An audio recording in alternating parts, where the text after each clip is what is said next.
My humble respect to Guru Mahan, Guru Piran Sangran, Guru Piran Neo, fellow Nyanis. Good evening to all of you. Let me start today with continuing Mahan's I God philosophy, which is the first principle, which is the principle of I. In the last class, I covered what this principle entails, and today I want to go into a little bit more deeper into Swamiji's teachings on the small I and the big I. This is part 2 of the first principle. So before I start, let me just recap what this principle is. In the last class, we covered the first principle where Swamiji talked about from the Irul, there emerged the primordial atom. And within that primordial atom, we had this I, which is what we call the bold energy, which is inherent in this atom. And this potential energy is critical for, you can call it as a cosmic intelligence that is infinite in its potential. It carries the DNA of that higher order continuum called Iru, or the hyper continuum. And it is infused in this primordial atom as one of the important component that will give rise to the entire universe. And we see that from there emerged the entire universe. And we spoke about, the evolution of the universe, which is now close to about 13.8 billion years. And from there emerged, from the potential, we had the kinetic or the kriya, energy, which is critical for the development of the various forces or energy within our universe, the building blocks, the electrons, protons, neutrons, and the helium and hydrogen, oxygen, and all these building blocks into more complex entities, including life itself, including our own existence. So we covered this in the last lecture. And today I want to talk about our personality, which is how we are part of this evolution, from that Irul right up to the cosmic intelligence.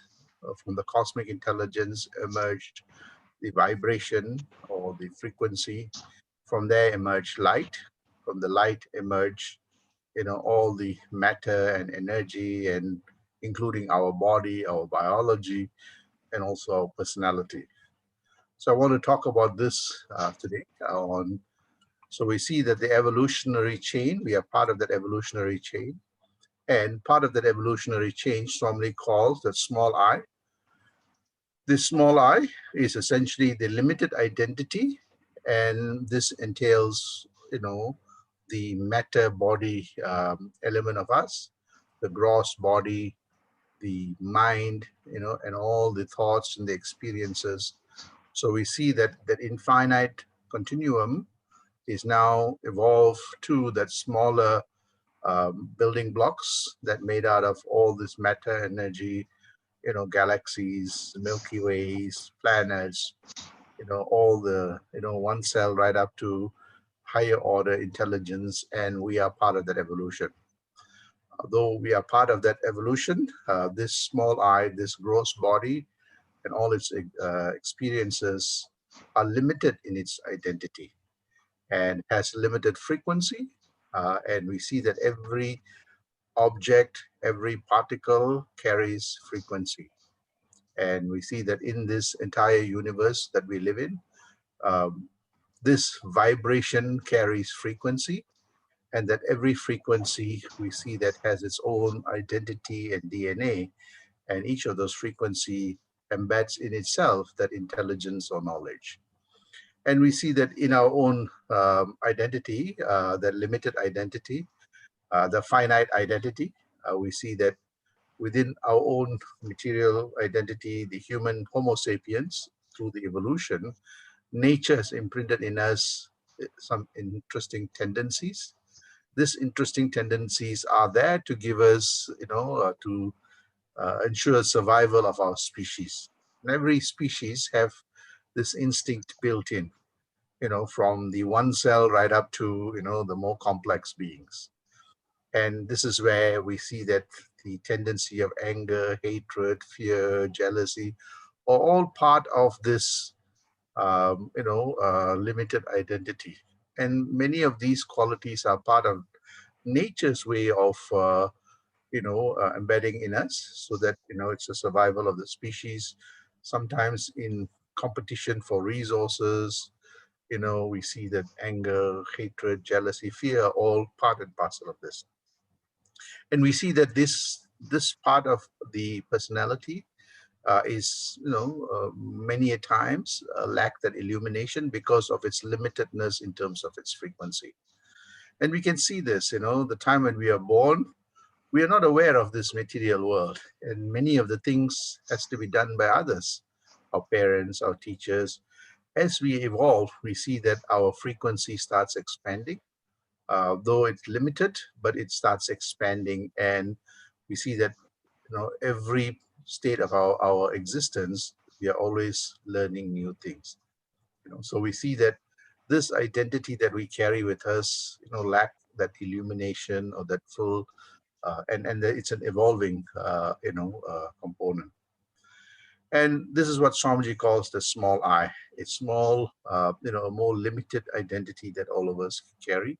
And the limited identity comes from our own biology and how our own senses are tuned to the experiences that we generate, the way we understand and analyze our experiences, the way we are, make analysis and inferences of our experiences, and also how we take these experiences as learnings, relearnings, and also as wisdom knowledge. And we see that, over time we learn many things, we unlearn many things, we also relearn many things. So we see that sometimes when we don't learn and relearn and unlearn, we see that sometimes we are caught in that cycle of lack of illumination, or sometimes we call ignorance. And this is where we have anger, hatred, and sometimes our tendencies are magnified. And there are times that, because of lack of understanding and knowledge and illumination, we get frustrated, and that can lead to many, many other challenges. And Swamiji talks about this small I. He also speaks about this big I, which is, a much more, paripurnam. Paripurnam is more complete, has, it's more comprehensive, it is more subtle in frequency, whereas the small I is more grosser in its frequency and more limited in its frequency. The big I is more universal, and it's more in a better state of peace and tranquility and bliss.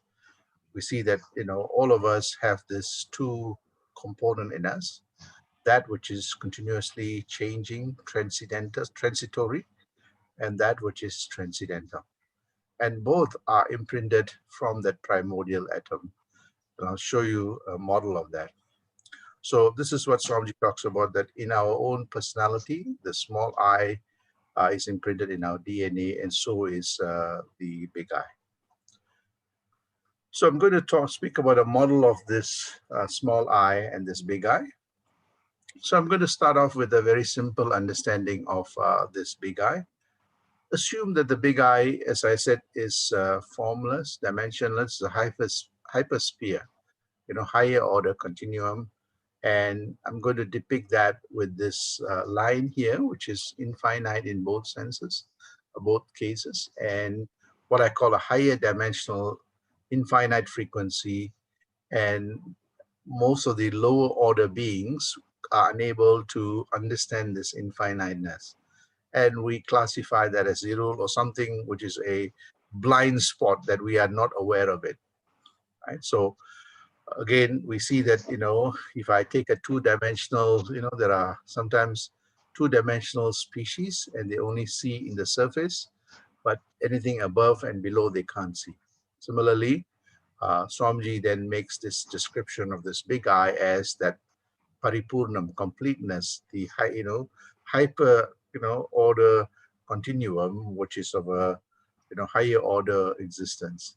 So I'm going to start with the simple model of the big I is this universal, formless, hyper-dimensional substratum, and we see that from there emerged our own universe, and it has its own frequency because our universe emerged from that primordial, and we had that primordial atom which emerged as Big Bang, and it unleashed energy, which is what we call now as we have frequency, and that our own universe has its own limited frequency compared to that infiniteness.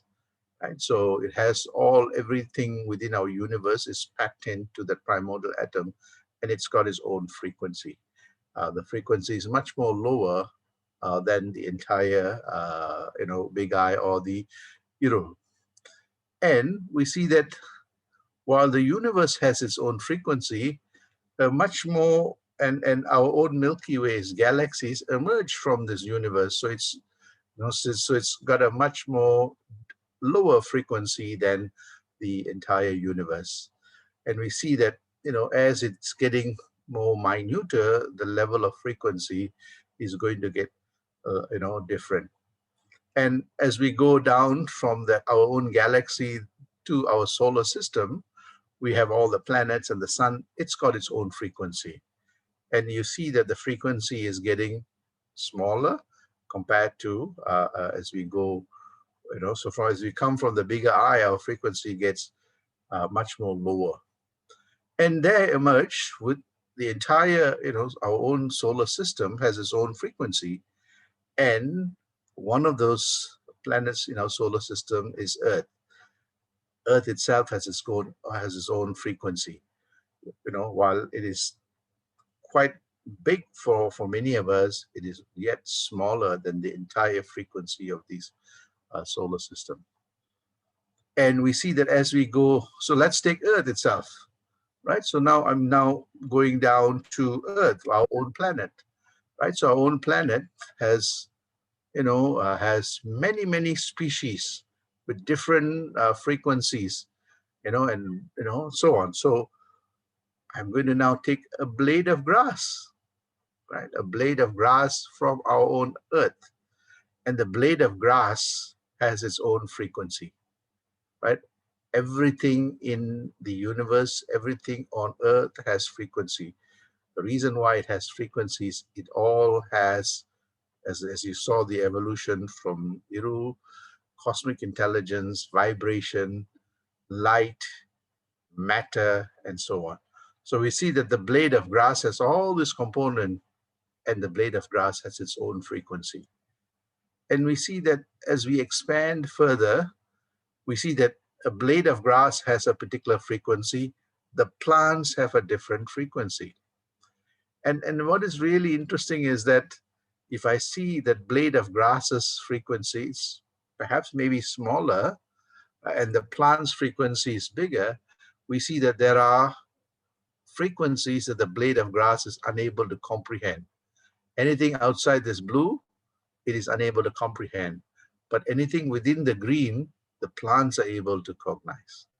And we see that as we go down, the animals probably have a higher frequency that is of a higher level. So there are things that the animals can cognize, the plants nor the blade of grass. And there are things that the blade of grass can cognize that the animals cannot cognize. Similarly, now I'm going to expand humans. We humans may have, we humans have a different frequency than the animals. So we see that there are areas where we humans can cognize, animals cannot. We humans can rationalize, animals cannot. So we see that, there are areas where the animals can cognize frequencies that we cannot.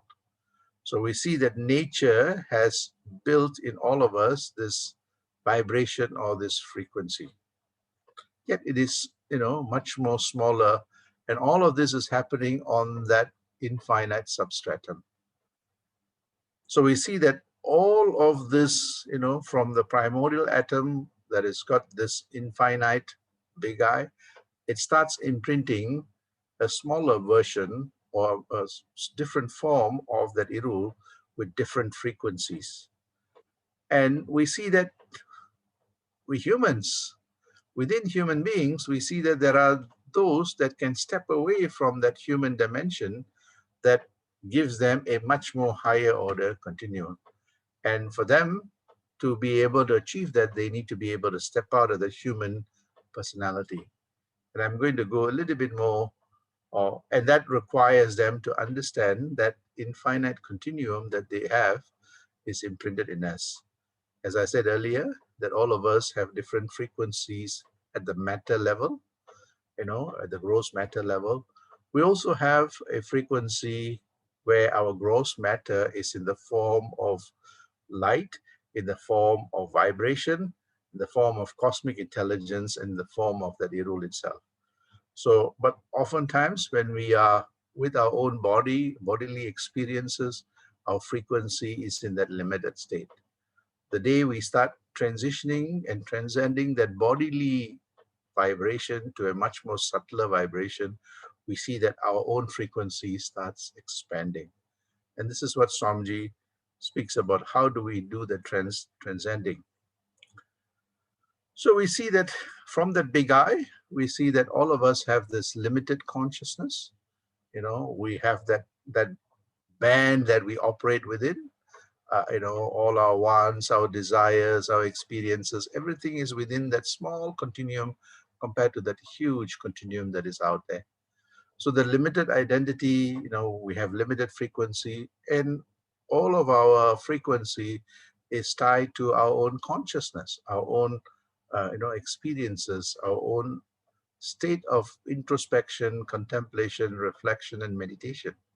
If our contemplation, if our introspection is not there or very shallow, if our contemplation is not there and it's very shallow, and similarly, if we don't meditate or if we don't achieve that quietude to give us that clarity of thought, to give us that deeper meaning, we see that our understanding, our consciousness become more limited. And we have that state of ignorance. We are always unable to, we are stuck in this interval or in this space. We are unable to comprehend anything outside here. And we see that, we see that entire infinite continuum of God, that formless, higher dimension into a very smaller interval or smaller way of looking at things. So we see that most often people who don't meditate or intensify the introspection may not be able to comprehend that infinite dimension or even their own consciousness, experience their own consciousness. They will see everything in a limited way. So this is what Swamiji talks about, that, that small I. By the way, the small I is also within that entire continuum, just that we are seeing in a much more smaller frequency of it. So we see that the big I or the I imprints that small I in us too. You see, because of our own bodily experience, our body has its own frequency and it imprints that on our mind. So if our mind is so close to our body, if our mind is so close to all our senses, and if our mind is wedded and welded to our senses and our bodily experience, the mind's frequency will be like that. So because the body and the senses are, in a limited way, our mind also will carry a limited DNA of that illumination and consciousness. The day our mind starts slowly expanding through introspection, contemplation, reflection, and meditation and deep tapas, we see that our mind that is caught up in this bodily will also slowly start breaking away from the gravity of that material identity to a much more higher order continuum. So we see that so in that limited state, we cannot cognize anything beyond our own, frequency. And it's impossible to understand God. It's impossible to understand God in its entirety. We would have no comprehension of it. We'll always see God in this limited way. We'll always see God as meeting our material needs, because God in itself has been materialized. So again, we see that our understanding of God becomes very narrow and limited. As we start expanding, as we start meditating, and Swamiji says that this is the, the crest eye is very important. All our inner eye tells us, if you see in this meditation state, we see that that all our inner eye tells us this entire physical biology is made out of that irul itself. And the top eye that gives us that universal dimension, you know, Swamiji calls it Afghanistan, up here, which is really important eye that gives us that connectivity. So we see that as we start intensifying our meditation, as our awareness becomes very clear through our third eye, as we enrich our experiences, our experiences which become deep and wide is imprinted in our memory. As our memory starts expanding and understanding through our intelligence, our analysis, and our inference, and we have a sense of calmness and coolness because of that, the practicing of the crest eye, the quietude of the mind, the awareness, deeper awareness, and the memory of all our experiences, both our current experiences and the evolutionary experiences that has been imprinted in the body, slowly starts giving us a greater awareness. We start getting glimpses of that infinite. What was very narrow band now starts expanding. We have a better understanding of this, universe better, that which powers us. If you see earlier, we have a very narrow band. As we start meditating, our band becomes wider. Why does our band get wider? Because as our mind become more quieter and more subtle, our neural connectivity becomes more seamless, it becomes more deeper, becomes more wider. We do not get caught up with frivolous things. Our mind is relieved from all this unnecessary material thoughts, anger, hatred, jealousy, all that subsides. We have a sense of quietude and clarity. Our neural connectivity becomes deeper and wider, and we see that our frequency starts expanding, and we see that as we intensify, we slowly start our own small eye, slowly its own frequency starts expanding, and we slowly start that convergence process. It starts off from a narrow band, the band expands further as we intensify our meditation. As we intensify our meditation further, it starts expanding. It becomes a continuous journey until we attain that big eye status, this paripurnam state, this completeness state. And we realize that our entire physical biology, our mental biology, our astral biology, all is made out of this light, this vibration, this cosmic intelligence, this big eye, and this Iru state. This is what Swamiji speaks about. And one who attains this is called the Paranjodi, state. So we see that in this state, Swamiji speaks about, by the very many practices for a long time, I realized the very many truths. After very elaborate search and constant inquiry with the help of such truths, what I got as the final fruit of the search and inquiry are expressed in forceful and spirited language in various ways in the I God book. So the I God book is actually about the convergence from that small I to the big I. And we see that, that the entire convergence that he captures that through the inner scope, through the third eye, through the nape eye, through the Muladhara, and through the crest eye. And that convergence Swamiji speaks about is that, O ye lords, by the mastery of the knowledge of the self, knowing himself, he says, O ye flowers of my heart, O ye that which, this is the true knowledge. This is the knowledge of that, pilgrimage from that external dimension to the internal dimension, the convergence from the small I to the big I. He says, from my pedestal I say, God, God, I am. So he says, Yennul nan adindin. He says, I have attained everything. that God realization state. This is the small I that he speaks about. The small I comes from that big I. It is a manifestation of the big I. Somewhat like electricity. If you see the electricity that is generated in the power station, it has thousands of kilowatts. It travels through the transmission line. It comes into our home. But before it comes to a home, it has to go through a switchboard, and the electricity is stepped down. The electricity is stepped down so that all the equipments in our home can be used, from the lights to the laptops. But if we allow the entire electricity from the power generator straight into our homes, we see that all our equipments will be burnt, because all our equipments can only take a particular frequency. So it cannot take the frequency of that power generator. So it has to be stepped down. In that same way, nature has stepped down in many ways this frequency so that the material, you know, beings, the material, entities can function. And we see that in many homes, we have two-phase, switchboards, right? And we see that it allows us to, you know, uh, operate our equipments. But if we want more electricity, if we are using a lot more electricity, the, the two-phase may not be enough. So for us to run more equipments, higher, electricity use.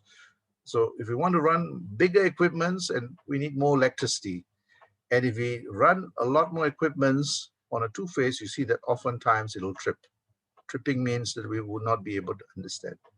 So what do? We need to have a three-phase wire to be able to bring in more electricity. The process is in the same way, that with our current normal material, existence, we may not be able to understand. But as we start intensifying our introspection, contemplation, reflection, meditation, what we are doing is that we are expanding our bandwidth, somewhat like moving from a two-phase wire to a three-phase wire, so that we can understand, use, experience a higher order energy field, a more subtler energy field. And we expand from three-phase to four-phase to multiple phase until we attain that infinite phase of existence of this Iru state, or this, big I. This is the teachings of Mahan. And one who practices this introspection, contemplation, reflection, and meditation will know what I'm talking about. As we go deeper and deeper, you see that the nature starts revealing its truth in its true form. And we see that nature itself will reveal itself, that I am part of you and you are part of me. And this is what the I God philosophy is. Sandosha.